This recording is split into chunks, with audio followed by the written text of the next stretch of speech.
ریاکاری بھی ایسی چیز ہے جو بعض اوقات آدمی کو اس کا احساس نہیں ہوتا، اور وہ ہوتی ہے ریاکاری۔ جیسے مثلا اگر کوئی شخص اپنے آپ کو کہتا ہے کہ جی میں تو ناکارہ ہوں، ٹھیک ہے، تو زبان سے تو کہہ رہا ہے ناکارہ ہوں۔ اگر کوئی اس کے جواب میں یہ کہہ دے کہ واقعی بھائی آپ تو ہیں ناکارہ، تو کیا ہوگا؟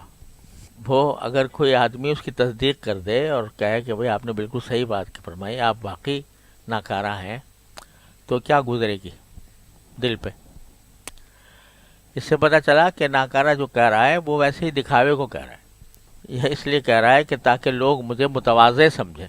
حقیقت میں تو یہ ہے کہ میں بہت بڑا آدمی ہوں، لیکن زبان سے یہ کہہ رہا ہے کہ ناکارہ ہوں، تو اس کا چاہتا یہ ہے کہ اس کے ذریعے لوگ یہ سمجھے بھائی یہ تو بڑا متواضع ہے، تواضع رکھتا ہے، اپنے آپ کو ناکارہ سمجھتا ہے۔ تو یہ ریاکاری ہو رہی ہے، مگر غیر دانستہ، یعنی وہ سمجھ نہیں رہا کہ میں یہ ریاکاری کر رہا ہوں، لیکن کر رہا ہے۔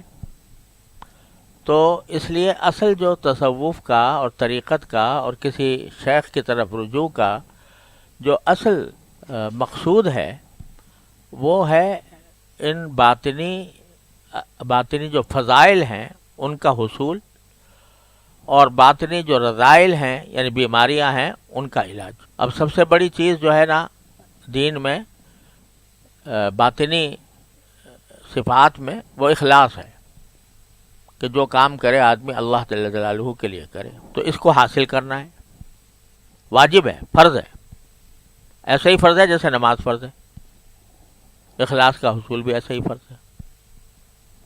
اور ریاکاری ایک بیماری ہے، اس سے بچنا بھی اسی طرح فرض ہے، جیسے کہ شراب پینے سے بچنا فرض ہے، جیسے اللہ بچائے بدکاری سے بچنا فرض ہے، تو اسی طرح اس سے بھی فرض ہے۔ تکبر ہے تو اس سے بچنا فرض ہے۔ تو اصل مقصود جو طریقت کا ہوتا ہے وہ باطنی اعمال کی درستی ہے۔ تو اسی طرح جو باطنی بیماریاں ہیں ان میں بھی ضرورت ہے کسی طبیب کی، روحانی طبیب کی۔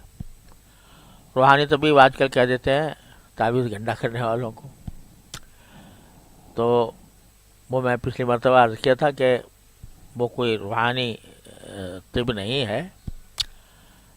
روحانی طب یہ ہے کہ جو کسی انسان کے اندر یہ پکڑے کہ بھئی اس کے اندر تکبر پیدا ہو رہا ہے، تو اس کا علاج کرتا ہے، اس کو بتاتا ہے کہ یہ کام کرو یا نہ کرو۔